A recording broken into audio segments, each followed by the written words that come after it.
Hello everyone. आज का हमारा टॉपिक है हाउ टू मेक नोट्स। हमें नोट्स कैसे बनाने चाहिए। तो यूजुअली क्या होता है, जब भी हम कोई क्लास अटेंड करते हैं तब जो भी सर हमें पढ़ाते हैं या कोई भी प्रोफेसर हमें पढ़ाता है तो हमें उस टाइम के लिए तो वो बहुत अच्छे से याद हो जाता है और हमें समझ भी आता है। बट देन जैसे ही हम वापस घर आते हैं तो हम सब कुछ भूलने लगते हैं और 2 दिन बाद तो हमने क्या पढ़ा हमें वो याद ही नहीं रहता। तो इस सिचुएशन को हम कैसे कवर कर सकते हैं। तो उसका सबसे एफिशिएंट मेथड होता है कि टू मेक नोट्स। हमें जब भी कोई कुछ पढ़ा रहा होता है तब साथ में हम हमारा एक नोटपैड रखें और उसमें सारी चीज़ें नोट डाउन करते चलें और जैसे ही वो क्लास ख़त्म हो हम इन सारी चीज़ों को रिवाइज कर लें। तो ऐसे करने से क्या होगा कि आपका जो दिन बाय दिन हो रहा है काम वो सब कुछ आपको डे वाइज याद रहेगा और आप बिल्कुल भी नहीं भूलेंगे कि हमने कल क्या पढ़ा या परसों क्या पढ़ा। तो अब देखते हैं कि हाउ टू मेक नोट्स। तो नोट्स हमें सबसे पहला पॉइंट तो ये है कि क्लास के साथ साथ ही बनाने हैं।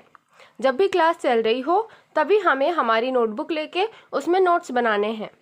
और जो दूसरा पॉइंट है वो ये है कि जो नोट्स है वो हमारे पूरे सेंटेंसेस नहीं होने चाहिए है, पूरे सेंटेंसेस नहीं होने चाहिए है। तो अब आप बोलेंगे कि अगर सेंटेंस नहीं होंगे तो हम नोट्स कैसे बनाएंगे।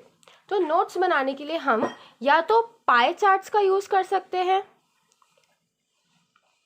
या तो फिर ग्राफ का यूज़ कर सकते हैं या फिर टेबल्स का यूज़ कर सकते हैं और नहीं तो ट्री डायग्राम यूज़ कर सकते हैं। तो अब पाई चार्ट क्या होता है। पाई चार्ट मतलब एक ऐसा हमने सर्कल बना लिया और उसमें ये चीज़ें डिवाइड कर दी। फॉर एग्ज़ाम्पल आपको ये बताना है कि इतना परसेंट इंडिया में राइस है, इतना परसेंट वीट है और इतनी परसेंट पल्सेस है। तो पल्सेस के लिए हम P लिख देते हैं, वीट के लिए W लिख देते हैं और राइस के लिए R लिख देते हैं। और यहाँ पे मार्क कर देते हैं 75%, 25% या 28%। ये अकॉर्डिंग टू परसेंटेज अभी तो नहीं बनाया है मैंने, पर आप वैसा भी बना सकते हैं।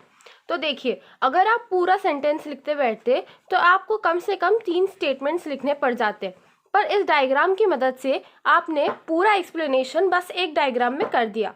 अब देन ग्राफ तो हम सभी ने बनाए हैं, जैसे कि ऐसा कुछ बनता है हमारा ग्राफ। तो ग्राफ हमें बहुत सारी जगहों पर यूज़फुल रहता है।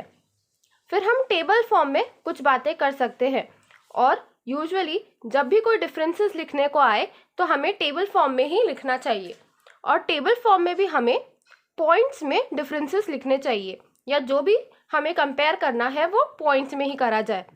फिर आता है ट्री डायग्राम। ट्री डायग्राम क्या होता है कि जैसे हमें कोई क्लासिफिकेशन करना है, कोई क्लासिफिकेशन करना है तो हम क्या करेंगे। फॉर एग्जाम्पल ए का हमें क्लासिफिकेशन करना है तो A is classified into B and C. तो हमने ये इतने छोटे से डायग्राम से बता दिया। तो ये जो हमने एक ट्री जैसा बनाया है उसे हम बोलते हैं ट्री डायग्राम। ये डायग्राम जो है ये बहुत ही कॉमन होता है, आप इसे हर चीज़ में यूज़ कर सकते हैं और ये पर्सनली मेरा फेवरेट मेथड भी है। तो हमने अभी तक के क्या पॉइंट्स डिस्कस करे कि एक तो नोट्स हमें क्लास में बनाने चाहिए हैं और दूसरी पॉइंट ये कि कभी भी वो सेंटेंस नहीं होना चाहिए। सेंटेंस नहीं तो पाई चार्ट हो सकता है, ग्राफ हो सकता है, टेबल हो सकता है या क्लासिफिकेशन हो सकता है। इवन आप कुछ कुछ कीवर्ड्स भी यूज़ कर सकते हैं।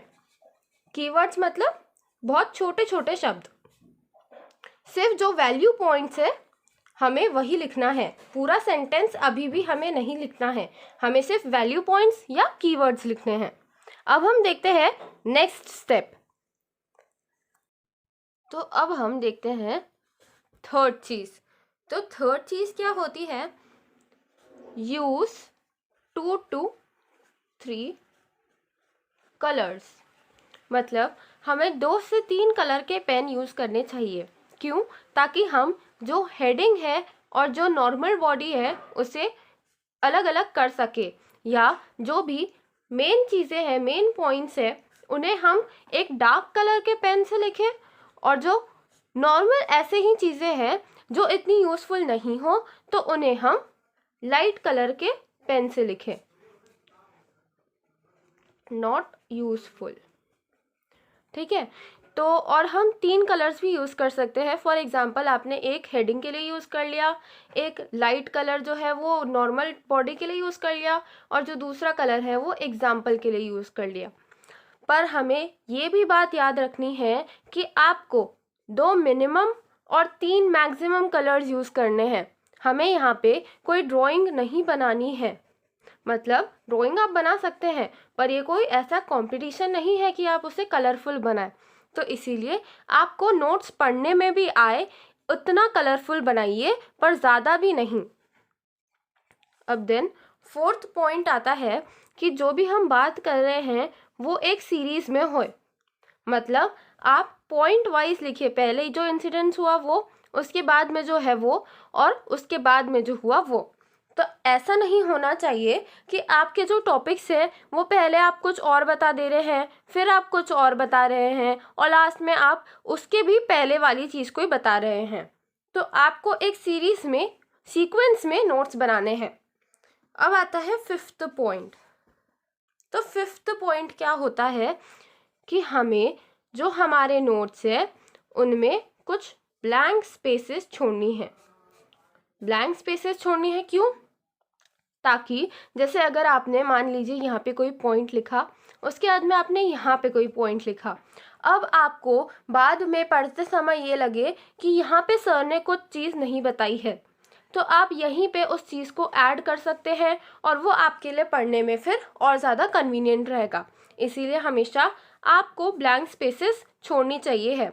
आपको बहुत ज़्यादा दूर दूर भी नहीं लिखना है, बट एक sufficient amount of spacing maintain रखनी है।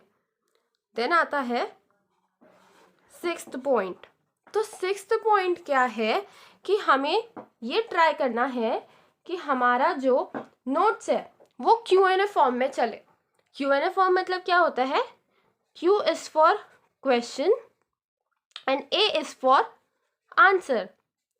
मतलब आप ये सोच के चलिए कि आपको एग्ज़ाम में कैसे पढ़ना है। अगर आपको क्वेश्चन आंसर्स फॉर्म में अगर पूरे नोट्स आपके बने हुए रहेंगे तो आपको कितना इजी हो जाएगा। बस आपको अब उन नोट्स को क्वेश्चन और आंसर के फॉर्म में याद करना रहेगा।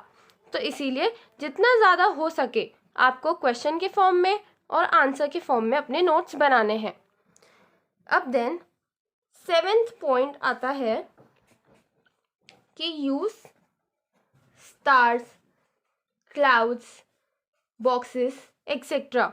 मतलब मान लीजिए कोई चीज़ इम्पॉर्टेंट है, फॉर एग्ज़ाम्पल ये यूज़ वर्ड इम्पॉर्टेंट है, तो मैंने इसके आसपास एक क्लाउड बना दिया। अब देखिए पूरे पेज में यूज़ कितना ज़्यादा हाईलाइट हो गया। तो वैसे ही अगर आपको कोई इम्पॉर्टेंट नोट हो, उसे हाईलाइट करना हो, तो आप उसके आजू बाजू एक क्लाउड बना सकते हैं, या फिर आप कोई इम्पॉर्टेंट मैसेज हो उसे एक बॉक्स में लिख सकते हैं, और जो भी पॉइंट इम्पॉर्टेंट लगे तो उसके आगे आप एक स्टार मार्क भी बना सकते हैं। ऐसा करने से जो इम्पॉर्टेंट चीज़ें होंगी वो एकदम ही अलग से हाईलाइटेड दिखेंगी। अब then 8th, last but not the least, ये सबसे ज़्यादा इम्पॉर्टेंट पॉइंट मानूंगी मैं। क्यों? क्योंकि जो भी हम नोट्स बना रहे हैं, हमने जितने भी नोट्स बनाए हैं उन्हें हमें डेली रिवाइज करना है। हमें उनका डेली रिवीजन करना है ताकि वो नोट्स हमें हर बार याद रहे, वरना जो नोट्स हमने बनाए हैं उनका कोई फ़ायदा नहीं रह जाएगा। तो this was all about how to make notes efficiently. हम सब नोट्स तो बनाते हैं, बट देन हम सब के नोट्स अलग अलग होते हैं। तो try to make notes which are convenient to you, क्योंकि उनमें से आपको पढ़ना है। तो आपको जिस भी मेथड से या जिस भी तरह के नोट से जल्दी समझ में आता है, आप कोशिश करिए कि आपके नोट्स भी वैसे ही हों। और किसी को भी गंदी राइटिंग में नोट्स पढ़ना अच्छा तो लगता नहीं है, तो इसीलिए हमें हमेशा हमारी राइटिंग भी नोट्स के थ्रू आउट मेंटेन रखनी है।